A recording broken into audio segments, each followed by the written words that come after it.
car off the road. Because he pulled the fingers and I caught up. Well, what were you going to do? I'll sort him out. Hamilton officers are dealing with a drunk with a broken bottle, as well as a guy who's willing to fight for a hamburger. He works here. He honestly, got a job to do. he honestly didn't give me a chance, man.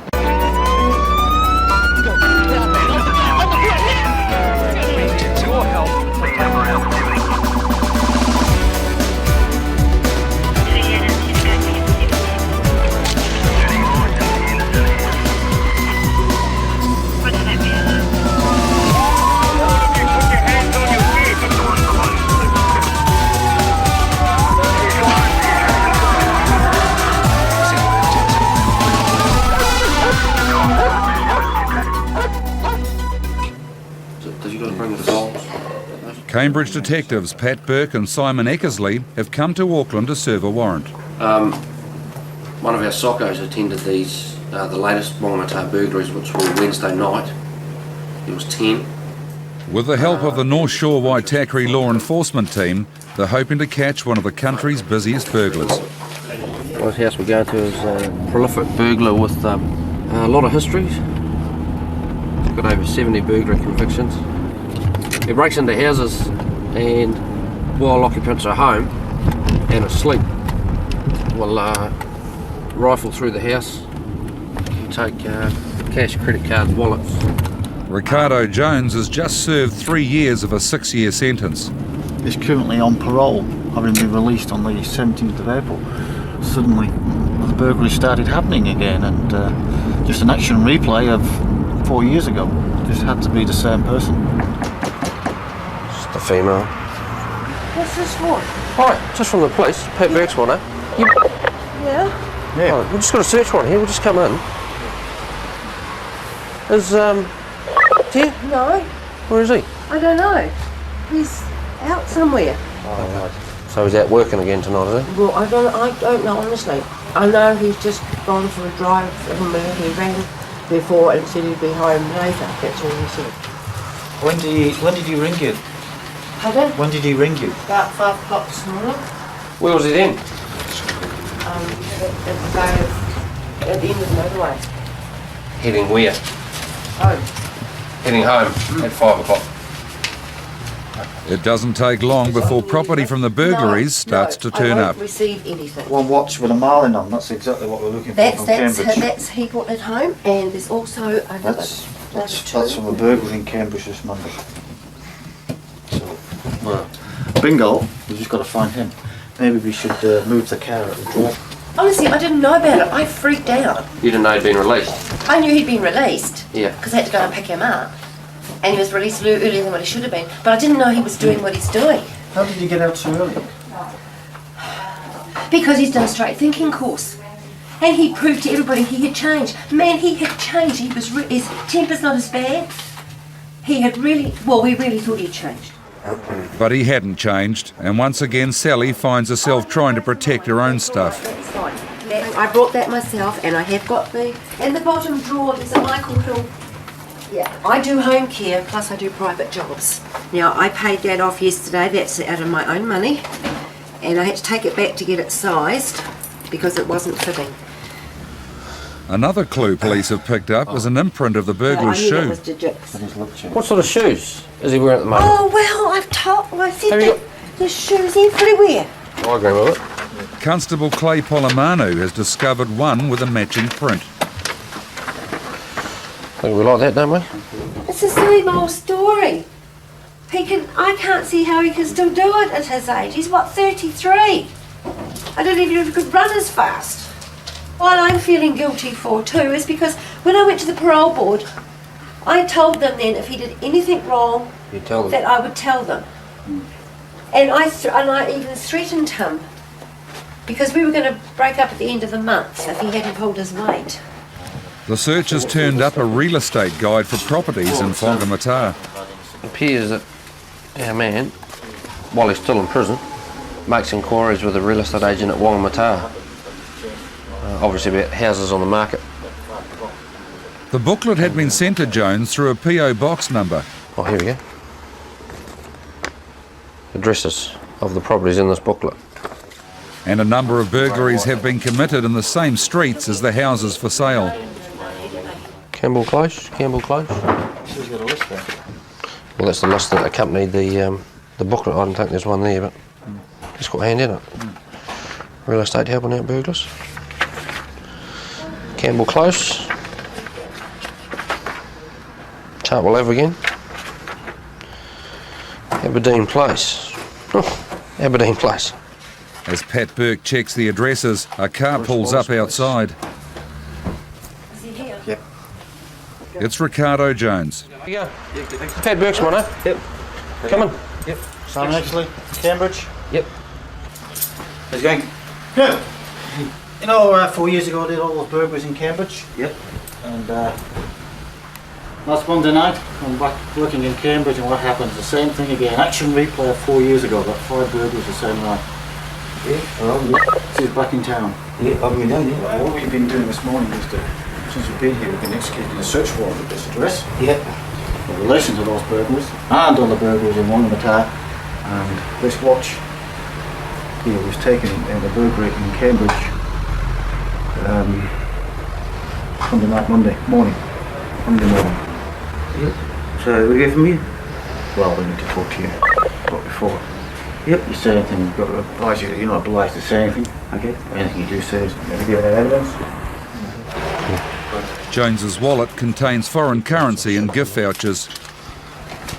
150 Rand plus Rebel Sport Whitcourse vouchers. That's stolen from a car at Cambridge. Yeah, I haven't been down to Cambridge. Where have you been last night? Well, all over, so. Friends' houses. Yeah, what have you been doing? Doing burglars last night? Even his reasons for having money point in the direction of another crime. Well, you don't normally take. I've got some money on me now, but that's from Lotto. So I've got the receipt for that somewhere. Yeah, we've seen that receipt. We know where that lotto tickets come from too. From a burger at Wongamata. Yeah. $410. All we want you to do is sort things out. You know what's going to happen to you, don't you? You're still on parole. Let's just get these matters cleaned up. It's Wongamata. Okay, it's not even one, yeah. Not yours. Yeah. That's because it's someone from Wongamata. I mean, we're getting a lot of complaints because they're all coming to us of how you act at burglaries and how you get in and people are asleep and you're taking their stuff. So they're all coming to us. So we're better to get everything squared up now than have to come back and see you again and again and again. Yeah, I know. And it, get it dealt with one bang, I know, I need some help though, Yeah, well that's... Finally, Jones begins to crack. I just find it too hard for myself out here. On the outside, Well, do you mean? I don't have any support from anybody, you know what I mean? What about Really tried when I got out, really did, but what about prisoners, eh? I don't do anything. What about probation? The admission that he needs help is the first time Jones has acknowledged he's been thieving. And a search of his car reveals some very wet clothes and all the tools a burglar would need. Fuck, saturated, eh? Not the whole lot, eh? Stupid night to be at burgling. That's his gloves.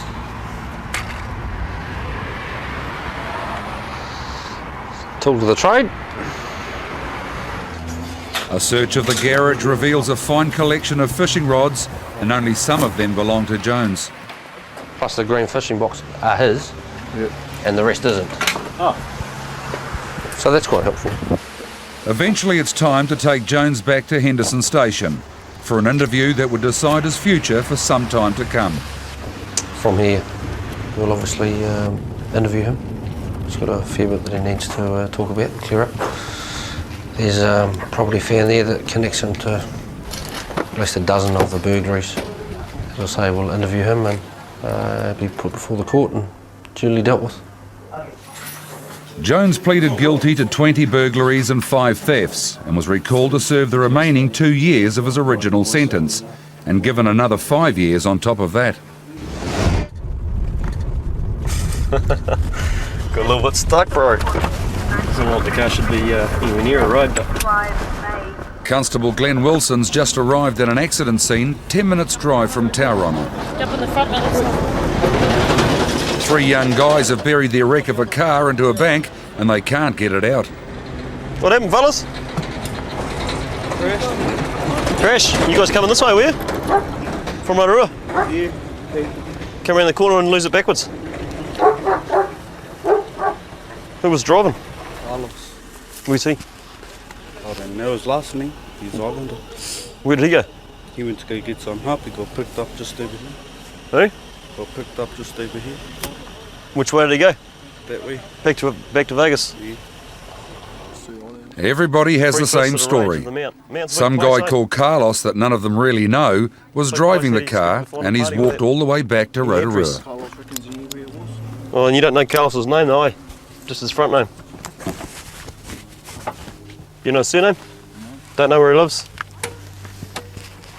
A few minutes later, Jason decides he's not going to get away with this, and he admits to Constable Nicky Schraft that he was driving. Can he? I'll just... I think that fella, they've said he was driving. The yellow one's forbidden to drive, so he needs to check them. Sure it is. And to make matters worse, he hasn't got a driver's licence, and he's already been forbidden to drive. Never had a licence, eh?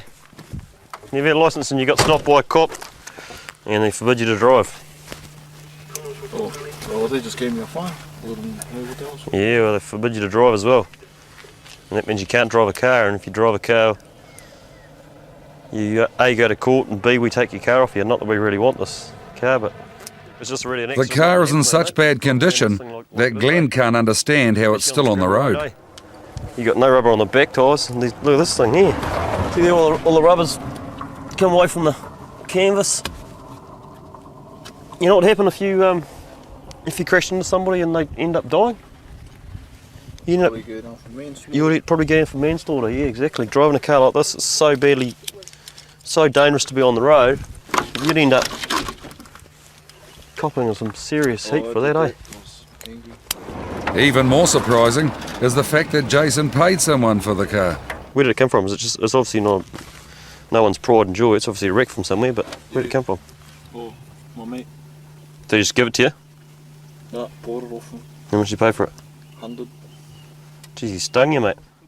You haven't got the handbrake on, have you?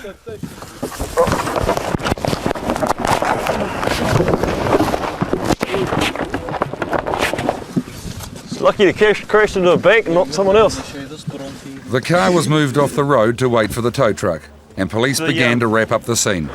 You know what, mate? Go on, let's go, eh? And just process you for your driving whilst forbidden, okay? Is that a total? No, just down here in Gretton, yeah, just down the bottom of the hill. How are they getting? Are they? Oh, I think they're going to be walking, I think, yeah. Oh no! With Jason's mates on the long road back to Rotorua, Jason gets taken off for processing at Greerton Station. He pleaded guilty to charges of careless driving and driving while forbidden. He got 80 hours community work and a $200 fine. And Glenn Wilson heads back on the road, chasing a driver who's been accused of road rage. Comms H28. You got a complaint forthcoming? Another driver has called police on his mobile phone to complain that he's been chased all over Tauranga by a guy who seems determined to run him off the road. What have you been up to, Dylan? I know why I'm getting pulled up. You do? Yep. Tell me about it. Because he pulled the fingers. When I caught up to him and told him to pull over, why did he do a stupid thing like that? He just wouldn't stop. Dylan, the driver, is claiming provocation. He's got no right to overtake me on the Hunt Bridge. Well, what are you going to do when you caught him? Well, what would you do, boss? I can't ring you. I've got no cell phone. Well, what were you going to do? I'll sort him out. Sort him out. The only way to sort this out is back at the station. And by the time Glenn gets Dylan back there, the other driver is already telling his story. Tried cutting me off in there, like putting his car across the road again. I managed to brake and get out of that one. So at least a couple of times he's taken you on the inside and tried to swerve into you, yeah? It doesn't. It doesn't. It doesn't, because we came back and I said to the guys then, I said, what do you think we should do? We can't take this guy back where we live into the neighbourhood because he's not going to stop. Craig claims that he's been driving around trying to shake Dylan off. I'm spiking this other guy. But in Dylan's version of events, it's Craig who's had the problem. Yeah. So you passed him. I'm beside him before Yep. that roundabout. Okay. Why were you passing him then? So I can get a good look at him and say, what, have you got a problem, mate? Yeah. So he did the bogey, so I think he's got a problem. So I followed him to Tortola Street, all the way to the Mount Central. He just turned around to the front of the Mount Police Station. He's done a U-turn and taken off again. I told him to stop, see what's the matter. Come on, mate, sort it out. I only want to sort it out with the driver, none of the passengers. The female in the back was probably scared. So if he had stopped, you probably would have given him a clip. I reckon I wouldn't have given him a clip, but if it went to the point, maybe I might have, yes. Yeah. Either way, it is Dylan who has the problem now. He was convicted on a charge of dangerous driving, was disqualified for 9 months and put under 12 months supervision.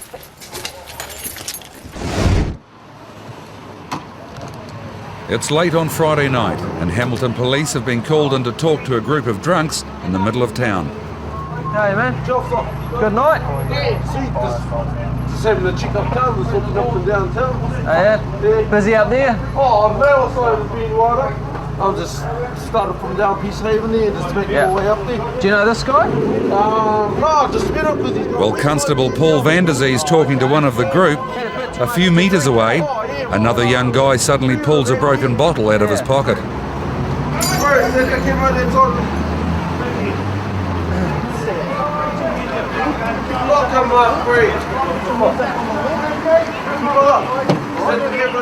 When Constable Neil Frey goes to search the guy, he starts to resist, and Neil decides to handcuff him.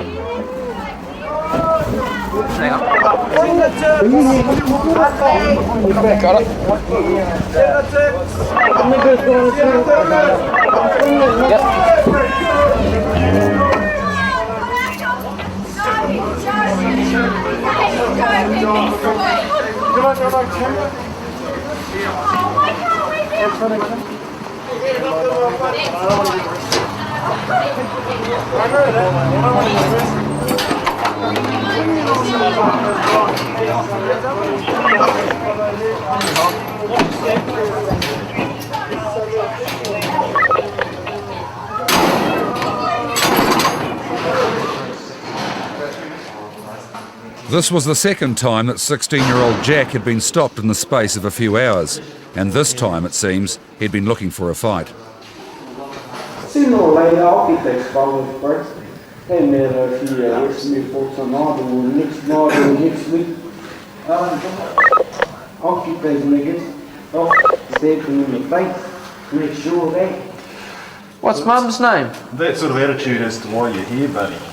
With Jack about to be treated to a few hours sobering up in the cells, a call comes through about an assault at a nearby Burger King. Apparently a Waikato security has been assaulted by somebody. So they're trying to restrain him at the moment. Yeah, just got a Ford Laser leaving Burger King quite quickly now, heading down towards Tristram. As the van approaches the scene, they see the suspect vehicle speeding away. Apparently the offender has arrived in his vehicle. Looks like his mates have done a runner. And Constable Mark Bartram goes to check out why they're in such a hurry. Yeah, mate, how are you? You want to turn the car off for me for a sec? What are you taking off away from Burger King so quickly for? Oh, there's no wasting my mate. The security guard's there. There was this guy, we went into Burger King, and the security guy came up to our friend. We went in there and he said, leave or something. What did he say?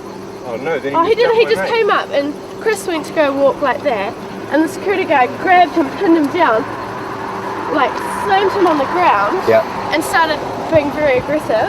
And Chris was like, what are you doing? What are you doing? And he said, I don't know what happened, but then he started going really aggressive and throwing him around and stuff. He said, I've got you under arrest, I've got you under arrest. What did, is it Chris, is it? Yeah. What did Chris do to the security guard first? He went up to get a burger, he goes, I'm going to get a burger, and he goes, no you're not getting a burger. Okay, just wait there, eh? It's just up there. Is Chris up there, is he? Yeah, Chris is up there, the security guard's giving him a hard time. Back at the burger bar, Chris tells Sergeant Morgan Cootier a similar story. He's the one who's been assaulted by the security guard. Food? Yep. And he wouldn't let you in. He said, "You're not allowed in here," and all I said was, "What?" And I took one step forward, and he slammed me into the ground. I tried to. I can confirm that. I don't even know who he is, but I saw it. I'm sorry. No. Go away. Okay. Go away. Okay, as I said, he works here. He honestly, got a job to do. He honestly didn't give me a chance, man. All right, then we'll get his side of the story, and then we'll weigh things up. Once we've heard his, I've got yours now. Yep. The security guard's story is that Chris and his friends had hooned into the car park and he told Chris he wasn't welcome. Okay. Well, he was given a warning, and if the guy's going to say you're not allowed in here, then he shouldn't try to push past. Right. So we'll just wait till Chris, okay, this is the story. We've had a talk with both of you, and what's happened is you've tried to get in there, and the man who is in charge of the security here has blocked your path, and you've tried to go through, and there's been a struggle. Okay, so what we're looking at is a couple of things. We're looking at you being arrested for disorderly behaviour, or even assault because you pushed past him. I did not push past him. He grabbed me. Okay, there's a grey area here, and we'll give you the benefit of the doubt. So what we're going to do is send you on your way. But what I want you to do, Chris, is apologise to that guy for whatever struggle happened, because there was some kind of violence here, and then you need to go away and not come back here. I appreciate it. All right? You already have a book of the job call.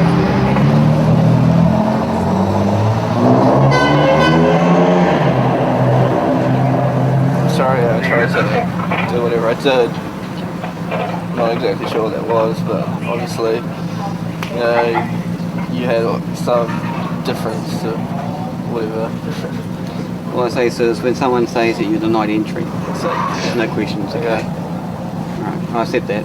Okay, fair enough. Yep. Thank you. Chris, you're not to come back here, alright? Because obviously these guys are going to be here, and you don't want this to happen again.